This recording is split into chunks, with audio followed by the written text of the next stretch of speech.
y'all already know it's all facts, no opinion sport podcast. We don't let none marinate. We get straight to the sauce. Everything sauce. I'm rewatching this Canelo Bud fight too many times.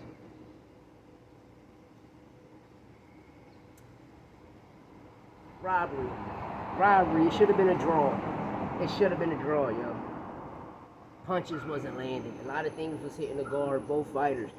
The only thing people really seen was the entanglement feet, the battle of the feet.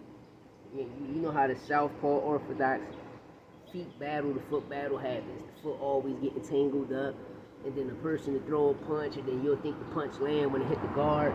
Then you'll be like, oh, he hurt him, he stumbled him. It wasn't none of that. The rematch clause is in effect. We need this rematch. The biggest fight in boxing, the rematch is going to be the biggest because you see the biased commentary. Y'all see the biased commentary. But if you let you people tell it, y'all going to paint a different narrative and say, Bud destroyed Canelo. No, listen. One thing I told everybody this. They're going to try to make Bud better than Floyd. Well, Bud resume. See, Floyd is Floyd Mayweather from Pretty Boy to Money Way because of his resume. Y'all are really trying to compare Floyd versus Canelo to Bud versus Canelo. Floyd versus Canelo was a young Canelo, still in his prime. Canelo versus Bud is still Canelo in his prime, but a declining Canelo. You feel me? Plus, you see what happened. So now in a rematch, we've seen it with the Bivol and Bittery fight. We're going to see it with this one.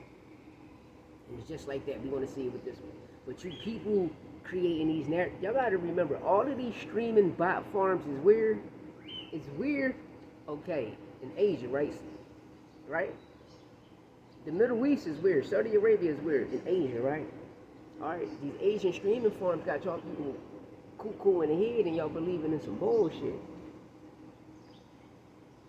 But I ain't gonna come on here and paint no narrative. We need this rematch ASAP. The rematch gotta happen. May, the biggest fight in boxing, again, part 2. Which I'ma keep it real.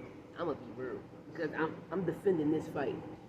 The viewership, I think it did more than Tank and Tyke. I think it's Tank and Jake gonna break the internet. But I'm talking about Jake and Tyson. I think Canelo and Bud really outdid that shit. I'm just keeping it real, y'all. I'm just keeping it real because they was trying to show you that a world viewer boxing shit. Listen, shout out to the woman had that shit, man. I can't take away from Amanda Serrano, Alicia Baumgartner, Katie Taylor. I can't take away from them sisters, man. Savannah Marshall, Grant. I can't take away from none of the rockers. They came on and they performed, and that shit was lit.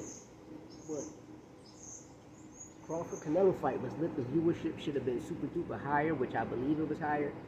But the fight in general, we need the rematch. Because you see the narrative everybody painting. When you just look at the commentary, look at the whole commentary, look at the whole layout. Everything was top ranked.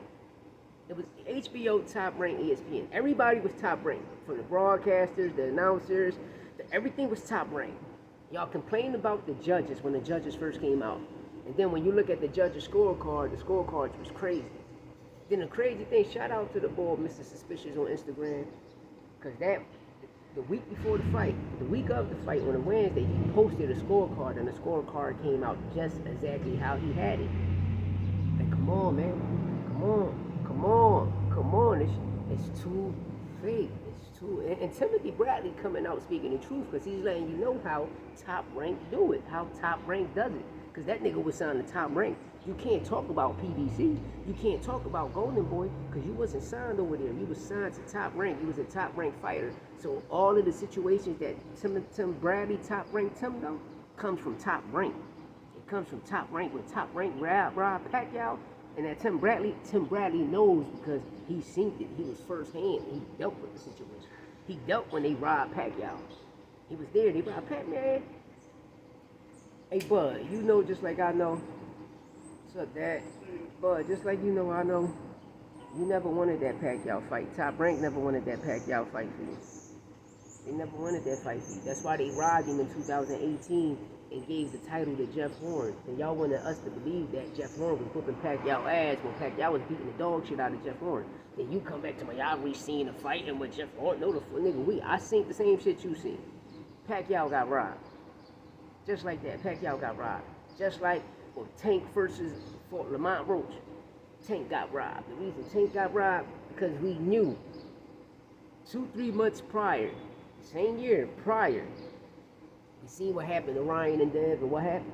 What happened, nigga? What happened? He talks about Victor Conte. You go to the New York State Athletic Commission. Which one of them, this is the quiz for y'all, which one of them brothers on the New York State Athletic Commission is down with Vada and down with Snack? Let me know in the comments, because I ain't going to give you the answer. I want y'all to let me know who in the comments.